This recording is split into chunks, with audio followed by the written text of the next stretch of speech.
Okay, this is a variation of Jazz Aces, and don't really have a name for it. I was kind of thinking of the name Jazz It Up, but I don't know. That's probably already been used. But we have 4 aces, and we have 4 black cards. And what I'm going to do is I'm going to put a black card with the ace of spades, which is the leader ace. Okay, the ace of diamonds is going to go right here in the middle of the black cards. And just give it a snap. And just like that, look at this, the ace of diamonds has changed into a black card. And not just any black card, but the black card that I laid down there. Here, I'll do it again. But this time, remember the black card that I laid down. In this case, it's the 8 of spades.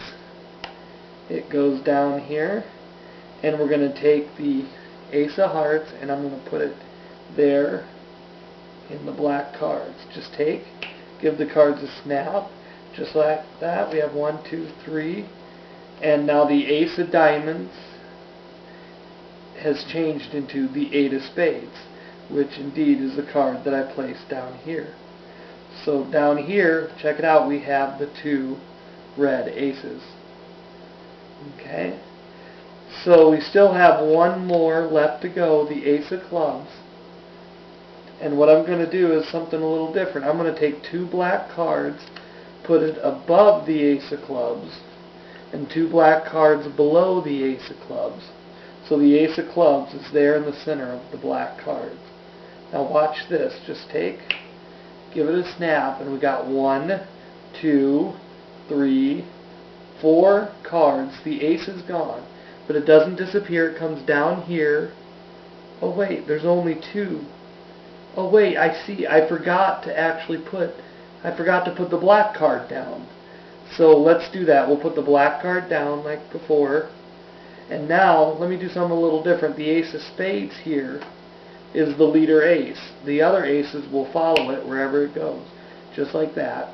All 4 aces come up here, leaving me with 4 black cards down there. And that's Jazz It Up. Okay, so let me explain. Here I have the ace of diamonds, heart, club, and then the ace of spades in T formation on the table. And then I have the 4 black cards, and I'm using 9s and 8s. And you could probably have a better assortment of black cards to make the displays more convincing during the trick. But I found that this works pretty good. I have a 9 on the back of the fan, a 9 on the front. The 2 8s are in the middle, and this is a 9 of spades, 8 of spades, and then an 8 of clubs, 9 of clubs. And when you have it set up like that, when you get to the point of the trick where you do kind of a gem night count, you're going to have an 8 and a 9 of opposite suits, which is what you want at that point. So, starting like that, I usually count through the black cards, flip them over, and then I put a black card down on top of the ace of spades.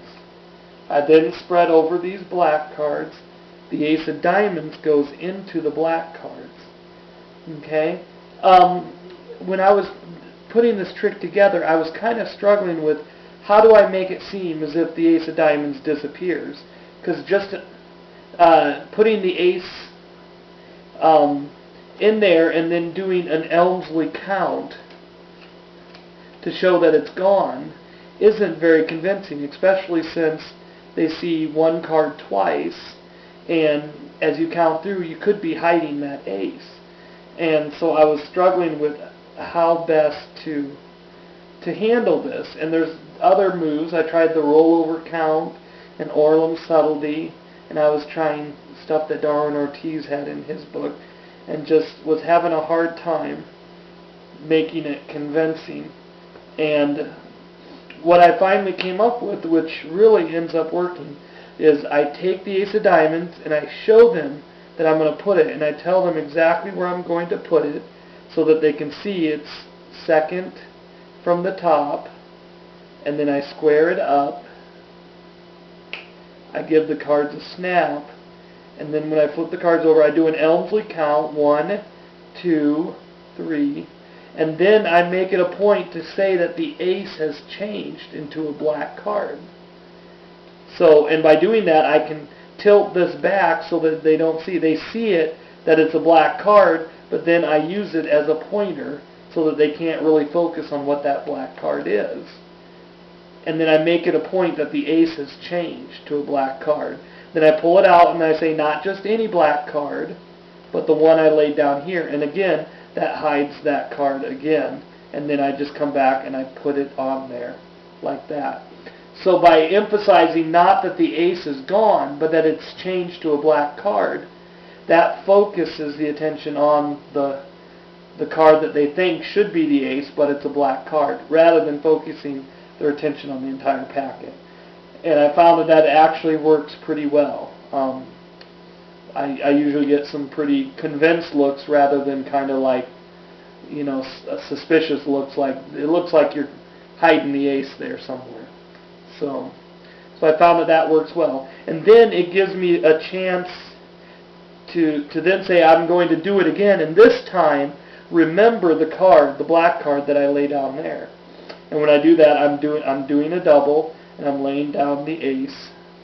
I fan these out, and they remember the 8 of spades. So when I fan these out, I put the ace of hearts in here, second from the top, square it up, give it a snap, flip it over. I do another Elmsley count, 1, 2, 3, and now the card that they think should be the ace is the 8 of spades, which you just placed down here.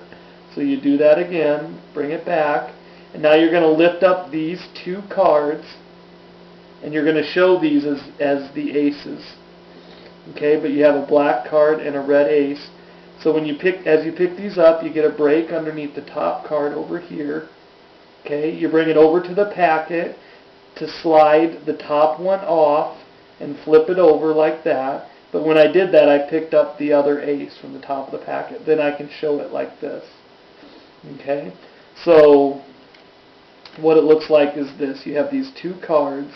You pick them up here, and you just slide that one over, and you can flip this. So it looks pretty convincing. You got 2 red aces, and then I flip this back over, drop, and then I'm laying down a black card like that. And then I come back over to take the other one, and I'm just taking that off the bottom of the packet, kind of doing a bottom deal. And what that does is I'm laying down 2 black cards. So here I got 2 red aces and 2 black cards. And now I emphasize the attention on this ace, and I say I'm going to do this a little bit different. I'm going to put 2 black cards above it, and when I'm doing that, that's a double, just like a Gemini count, Brother John Hammond's Gemini count. And that's another double. And I lay those down on top, and then I say I'm going to take 2 below it, and I just show those. And it's the same 2, but they're seeing both of them not very for not very long, and then you just gather them up, and then you make the point that now the ace is in the middle of the black cards, which kind of makes sense, because before you were putting the ace kind of off center. You were putting it, because you only had 3 black cards, it was going like this. So it kind of makes sense when you say I'm going to put it in the middle this time, and now you take it and you flip it over, the ace over, and you put these 2 black cards on top.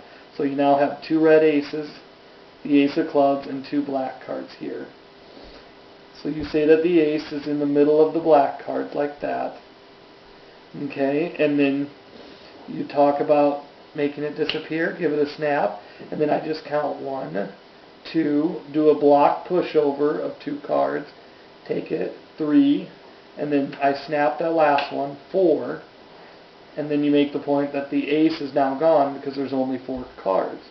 Say there's 1, 2, 3, 4 black cards, the ace is gone, and it's come down here, scooted over, and then you look, oh, the ace is not there, and then you remember, I forgot to lay the black card down here first. So I flip it over. We're going to put a black card down there. And then when I flip it back over, I get a break above that other black card. And I pick them both up and lay them down. And now I take the ace of spades. I say that's the leader ace. The other aces will follow it. Snap, and now you got 4 aces up here. And down here are 4 black cards. And that's Jazz It Up.